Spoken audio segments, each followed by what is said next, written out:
So, ayan mga kawaki, luto na po yung ating KBL, yung langkang gulay natin. Tikman ko ha. Grabe, napakainit pala. Pero masarap.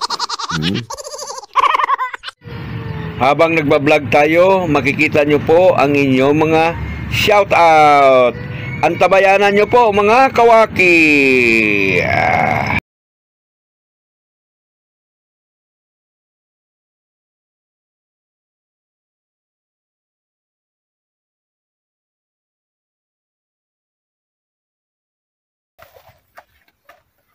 Good morning mga kawaki, Maaga na naman ngayon dito sa atin sa bundok, So, siyempre, kakape muna tayo, mga kawaki.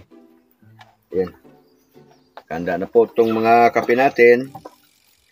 Siyempre, kagaya ng dati. Sa umaga, 3-in-1 kope ang ating ginagamit, no? Ayan. Ito yung kape natin. Greatest White o baka naman Greatest White. Baka pwede naman. Ayan.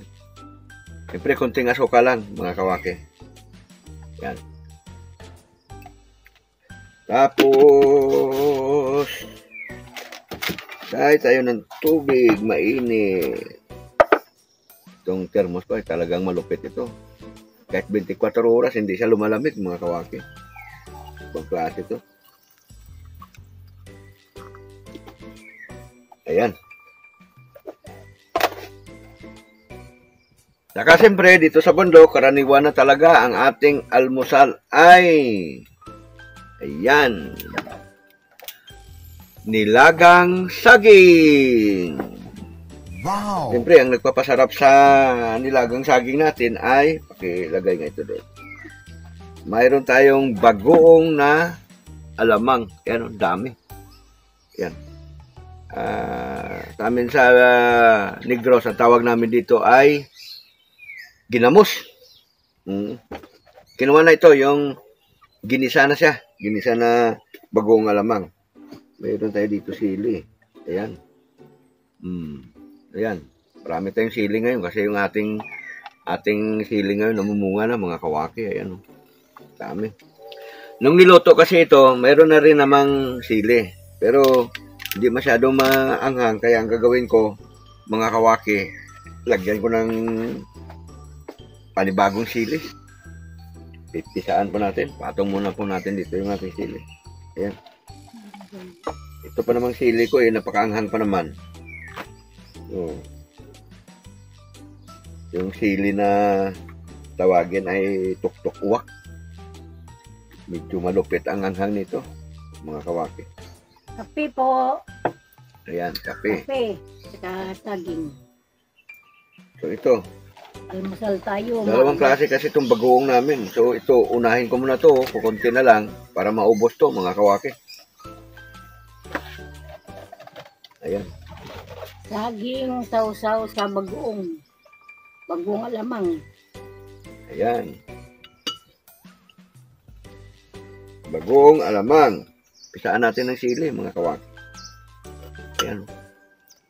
Dito talaga magkaalaman ang anghang nito. Ayan.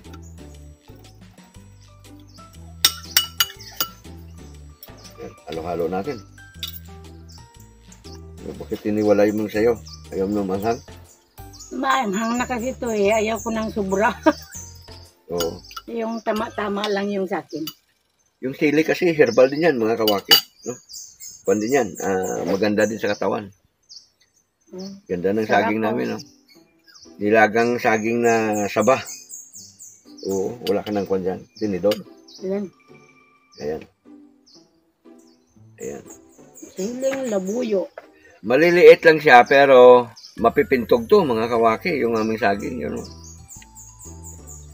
So, siyempre, sausaw muna natin. Tawag dito. Tawag ko sa inyo kung anong tawag dito dyan sa inyo. Ano bang probinsya nyo, mga kawaki?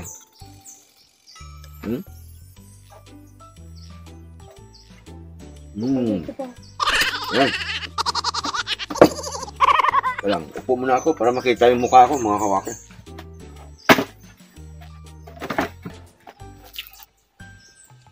Ayan. Kailangan ko na talaga siguro magpa-postiso, mga kawaki. Puro kulang na sa ipin. Kaya na mahirap magmuya.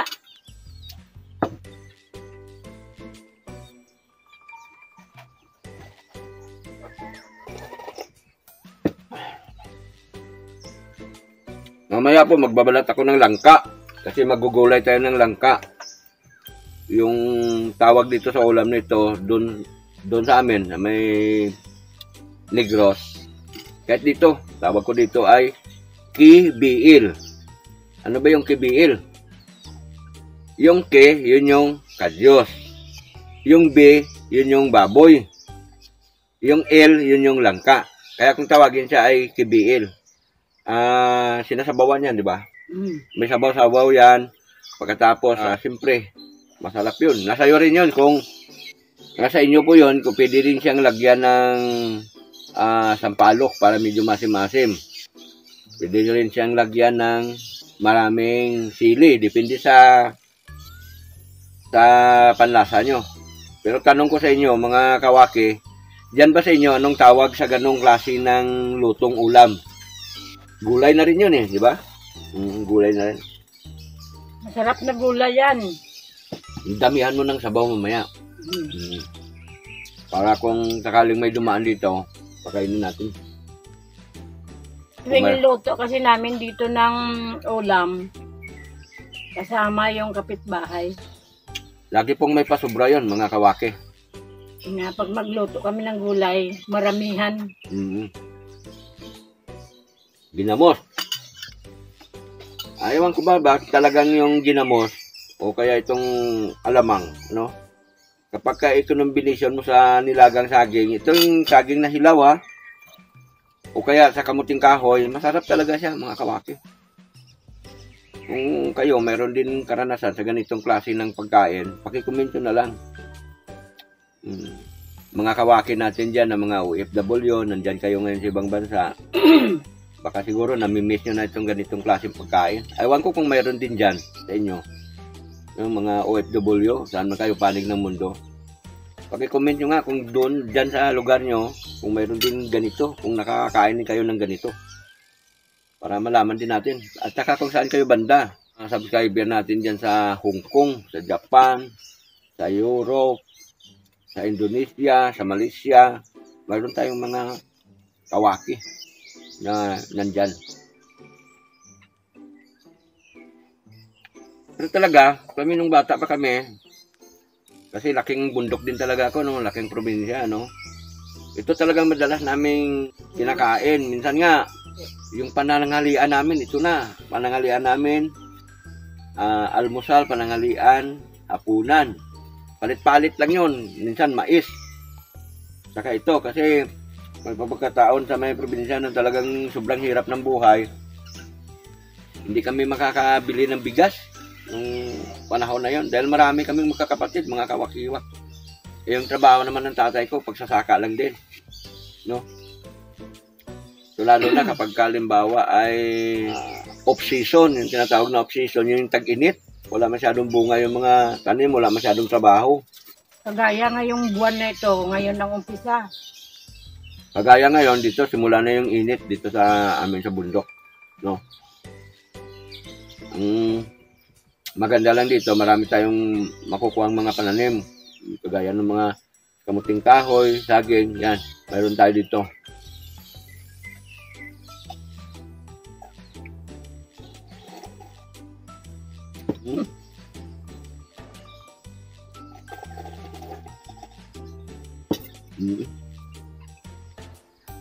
Mamaya-maya lang, babalat tayo ng langka, no? Yan, mga kawakiwak. Yun, tapos na tayong magkape, mga kawakiwak. Iligpit na natin to dahil magbabalat tayo ng langka.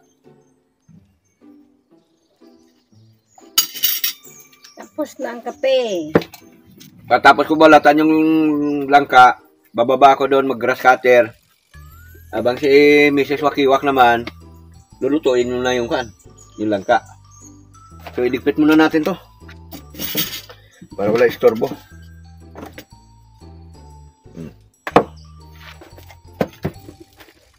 Ito, ihalo mo na muna dyan. Ito. Yan. Pabalat tayo ng langka.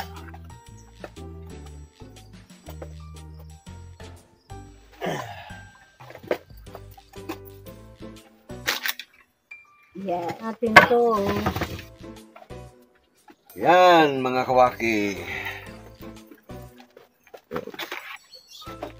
Ganito, kapag babalat ka ng langka, ay maganda kung mayroong dahon para yung dagta dito na siya didikit sa mismong dahon, ano?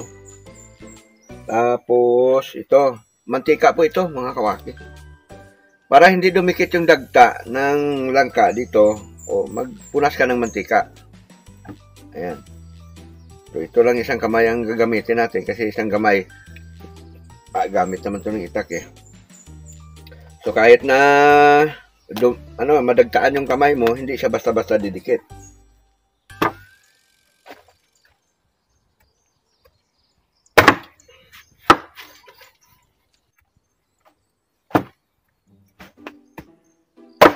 Yun. Ito yung katamtama na gulang ng langka. Hindi pa masyado matigas yung buto.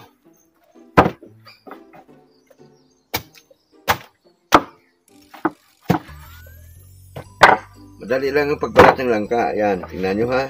Ito. Kailangan lang talagang matalim yung inyong itak na ginagamit. Ayan.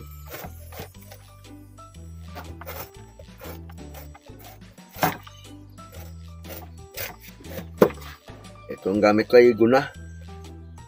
Alam mo yung guna? Pwede siyang pang tabas ng kahoy. Pwede siyang pang damo. Tawag sa amin ito ay guna. Yung may talim siya rito. Pwede siyang pagsudsud sa damo, mga kawaki.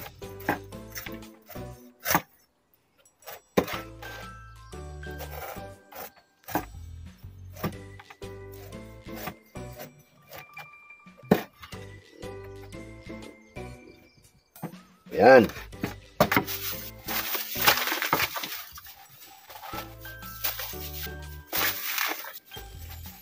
Ayan.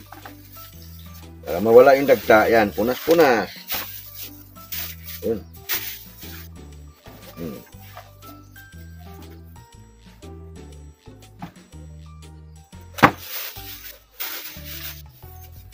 Kailangan dito mga kawak-iwak ay pag nagbalat kayo, yung tanggal yung pinaka-green ba? Para walang pakla. Ayun.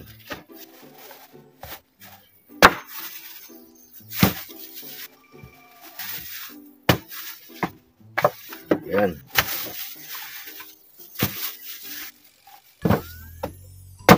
Ayan.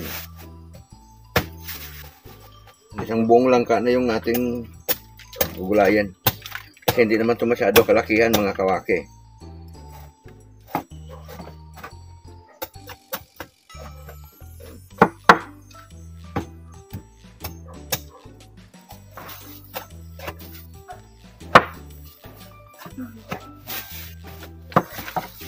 Bakit? Pagka ba ng kagat niya, tapos gabi pa din yung aso, may nangyayari din sa ako.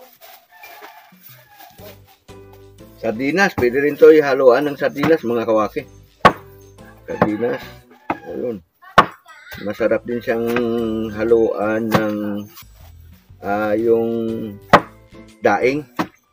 Yung pinakas ba? Yung mga daing na tilapia, bangus, basta kahit ano, basta daing, pwede siya. Basta gataan mo lang siya, mga kawaki. Ayan. Nabalatan na natin, mga kawaki. Tapon ko muna to. Yung mga ano. Ayan. Dito lang. Malapit lang dito yung basurahan namin. Maganda dito sa bundok, mga kawaki. Diba? Kahit saan may basurahan.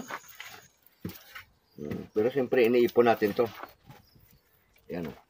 Mayroon kami ditong pausukan eh. So, doon na namin to nilalagay. Teka lang. Hindi, kunin mo doon o. Ganyan lang. Lagyan na natin itong maraming. Ayan pa down. Ayan, dito na lang sa ilalagay. Ayan. Ayan. Tawag dito, kadyos. Ayan. Ayan. Ito yung kanya, oh, yung pinaka buto niya. Buto. Ayan. Kuan pa siya, yung hindi pa siya magulang masyado. Kumbaga manibalang pa siya, mga kawaki. Ayan. Medyo marami-rami na rin to. Ayan, oh. Isang ganito, eh, tama-tama na ito panghalo. Kasi hindi pa nabalatan. Babalatan pa. Babalatan pa yan mamaya. Pag nabalatan na yan, marami na yung buto niya. Kawaki, habang inihimay-himay niya ito yung langka, inihiwa-hiwa ng maliliit, no? Tapos itong kadyos, ako naman, gagawin ko, bababa ako doon, mag-grass cutter po tayo, mga kawakiwa. Para i-sit up naman natin yung, para pagtataniman natin ng sitaw, no? Ayan, tubayanan nyo lang, mga kawaki.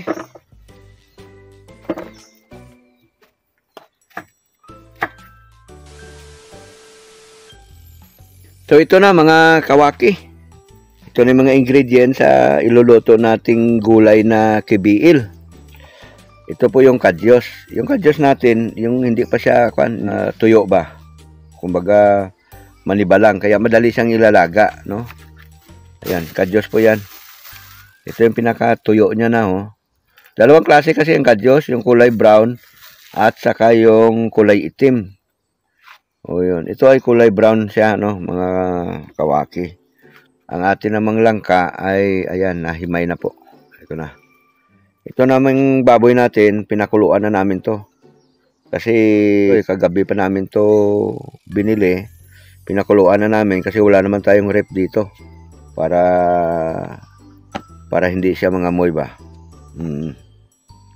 So yan ay mga 1 kilo lang naman.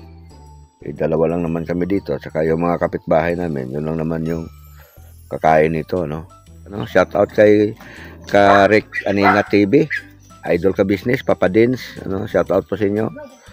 Ayan, chat po kayo sa akin kung akyat na kayo dito. Ayan. So, ayan, kapitbahay ko dumaan, may dala siyang puso ng saging. Ano ba yan? Anong bitbit mo? Puso? Nang? Puso. Oh, anong luto ang gagawin mo dyan? Wala, itinda ni Dang mamaya. Okay. So, nag-harvest. Kainik, wala man makuha, maliliit. Nag-harvest ka ng puso para pangtinda mamaya. Oo. Oh, yun. Patong ko muna. Pahiram pala, mayroon ka, oh. Isungkitin ko isang piraso. Na puso? Oo. O sige, meron kami panungkit doon sa taas. Sa kuan para mas madali, oh. Si Manang, medyo kuan na siya, yung kanyang pandinig, medyo may depekto na. Kaya hindi siya masyado makakarinig, mga kawaki, ano. So tuloy lang po tayo. So ayan, naka-ready na yung ating mga ingredient. Alin Manang? Tuba yun? O, tubo yan, tuba. Oo. Tinatanong niya kung anong sa galon. Eh, sabi ko tuba. Ayan. Yung kapitbahay ko dito, mayroon siyang tubaan. Tuwing umaga, dinadalhan niya ako. O, pero siyempre, hindi ko naman naubos inom ito. Kaya gagawin kong suka. Pero ito, magandang klase ito kasi, ayan, oh, bumubula-bula na, mga kawaki. Oh. Oh. Ayan. Ikot tayo dito kasi masilaw sa araw. Ano. Ayan. Ayan, oh, bumubula-bula na. Kikita nyo, mga kawaki. Yung talagang sariwang-sariwang tuba. Pakatamis. So, yan. Tabayanan nyo at iluluto na ito ni Mrs. Wakiwak mamaya-maya konti. Habang niluluto ni Mrs. Wakiwak yung ating ulam para sa pananghalian, ako naman ay kasalukuyang sinisit up ko po yung ating motor ng grass cutter para tayo naman ay mag-grass cutting habang siya ay nagluluto doon. So, ganun lang ang setup natin ngayon, mga kawaki. Ayan, nalagyan ko na ng gasolina para paandarin na po natin yan, mga kawakiwak. Ayan. Sasagyan natin ng tote. Ito lang sukat natin sa takip. Depende kasi yan. Mas maraming tote, mas pabor po yan sa makina. kapag ka kukunti yung tote mo, baka ma-overheat siya. Pero kadalasan sa 1 litro, ang ginagamit ko 4 na takip. Saka kapag ka gumamit kayo ng mga tote o kaya tote na ginagamit nyo sa inyong grass cutter o kaya sa inyong chinso, yung tote na gamitin nyo ay branded. Yung may pangalan ba? Kasi kung matsambahan nyo may mga tote na piki mga kawakiwak. Imbis na umandar yung motor, lalo pang masira. Kaya doon kayo talaga bumili dapat sa mga gasoline station o kaya sa mga motor supply para sigurado.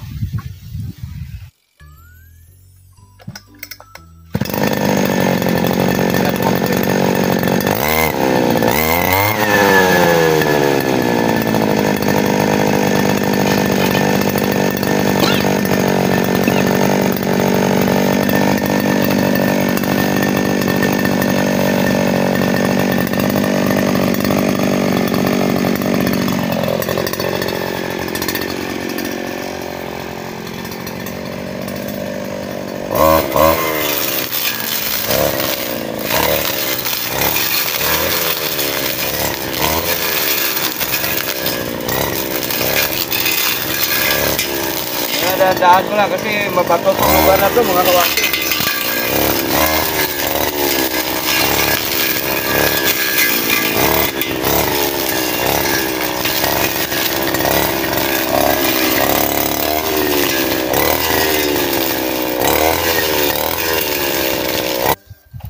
Ayan, kita nyo naman mga kawaki, ang linis na oh. Ayan, ito may kunti pa tayo dito na natitira pero tirahin din natin yan. Ano, halos, paano siya? Itong area ng pagtataniman natin ng sitaw ay halos maubos na natin sa pagpuputol yung mga damo, ano? Pero siyempre, isang pasada pa yan. Kailangan kasi talagang maisagad yung pagputol para matagal tumubo. Kaya yan, ipunin muna natin yung mga naputol na yan, sunugin, at saka tayo mag-gas cutting ulit. Dahil hindi natin masyadong masagad ngayon dahil sa mabato, mga kawakiwak. Alisin muna natin yung mga bato-bato. Kasi so, uwi na muna tayo ngayon, mga kawaki, para makapananghalian. Yung hinahanda natin na gulay kanina, baka luto na yon, para makakain na tayo. Nakakagutom din yung ganitong klase ng trabaho, mga kawaki. So, ayan, iwan ko muna yung ating grass cutter dyan para umakyat doon sa taas para kumain na po tayo, mga kawaki. So ayan mga kawaki, luto na po yung ating KBL, yung langkang gulay natin. Tikman ko ha. Grabe, napakainit pala. Pero masarap.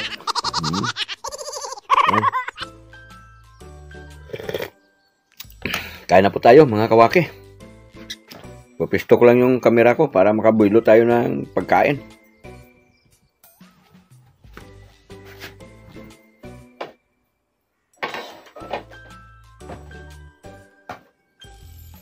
Kain na po tayo mga kawaki. Gutom na. Kakapagod kasi mag-grass cutting no. So ito, tamang-tama to, yung ulam natin ay KBL. Maganda to, kaya pinisaan ko pa ng sili. Dami sili oh.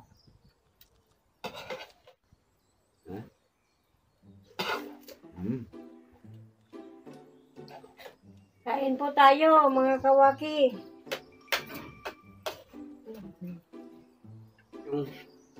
Katatapos ko lang mag-grass cutting doon sa may damuhan.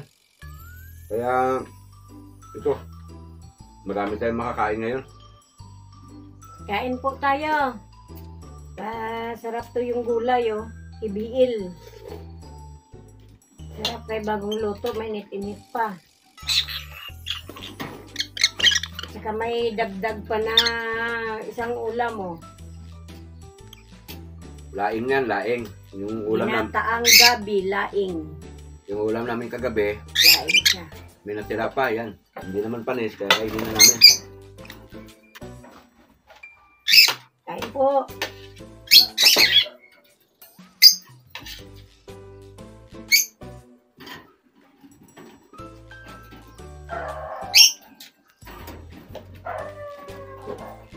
Mamaya, pagkatapos ng kain, mamayang hapon, babalikan po natin yung ating trabaho doon. Ipapakita ko rin po sa inyo, mga kawaki.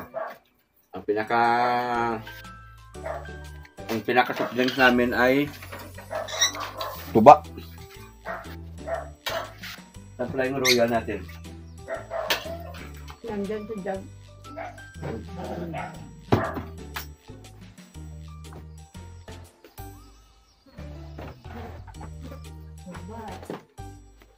Yung baso gamitin natin para kita siya. Yung tuba, masarap haluan po ng royal. So may royal tayo. Yun yung pinaka-soft drinks natin ngayon. Ate lang kami. Basta pag uminom kayo, lalo ng tuba, konti lang. Huwag yung masyado marami kasi mahihilo ka rin. Bagamat ang tuba ay hindi napabilang sa isang uri ng alak, pero pag nasubrahan ka ng pag-inom, ay mahihilo ka rin. Ayan o. Bagong pitas po ito. O kaya bagong hango, bagong baba ba? Tuba. Ay napakasarap kasi matamis. Matamis na bagong hango. Shoutout po kay Anime Reactor. Pakisupport po natin mga kawaki yung kanyang channel. Tama to, masarap ang tulog mo nito. Yan, pagkatapos kumain, i-dip ng konti, tapos kuha na naman. Tira na naman. Kawaki. So yun, mamaya-maya lang. Trabaho tayo ulit. Papakita ko sa inyo yung ating mga nagawa doon, mga kawaki. Kaya sa ngayon, kain na tayo. Ang laki ng buko.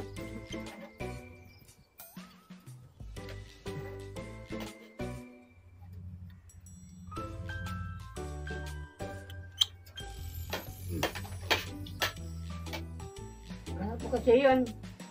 Pata. Yung motor, hindi ko na pinutol ah.